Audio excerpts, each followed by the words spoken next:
và lấy chung tháng sáng biết làm ni ăn thu khâu lại lâu chuyến tu nu đốt na lấy đốt na lạc sáng biết đốt na xuống chu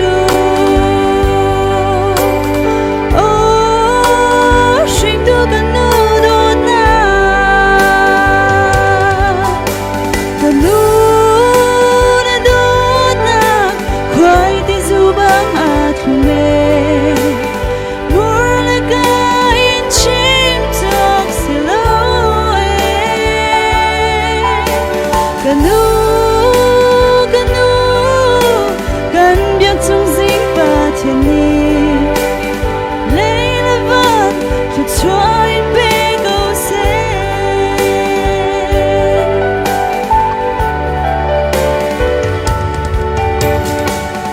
và lấy trong chiều màn xuống đi nga giống ni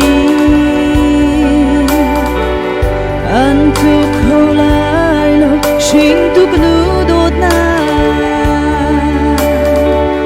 lấy thiên hà lạc màn xuống biết đốt nát xuống chu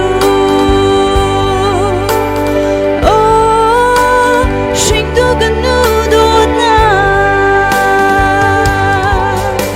cần nu na đốt na khoai ti du băng mê mùa là ca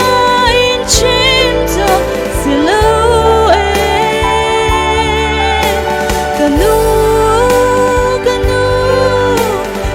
biết trong dính và thiên nhiên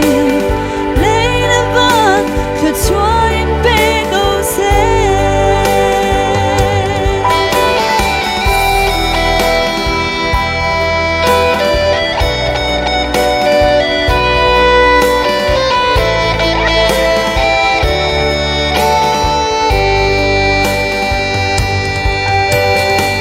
si pha san cai lâu si man lo cần nu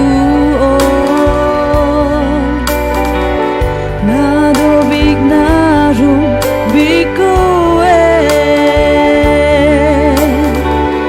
dây tích chân tal thầm khó si tên hà mô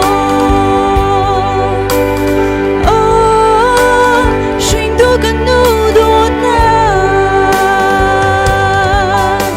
cần nu na đốt na khoai ti du băng mê mùa là ca in chim tóc xì lâu cần biết trong dính và thiên nhiên lấy là vật thật cho em bé câu xe cần nu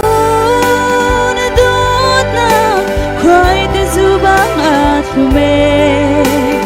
mùa là ca in chim tóc xì lâu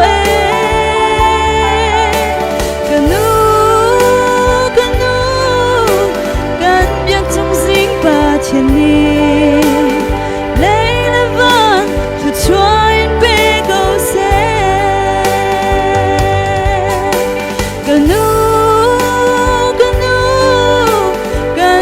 trong dính và thiên nhiên lấy là vật thật cho em bé câu xe nông ti mê cả trong này cái gì khi sa tha được nông ti xe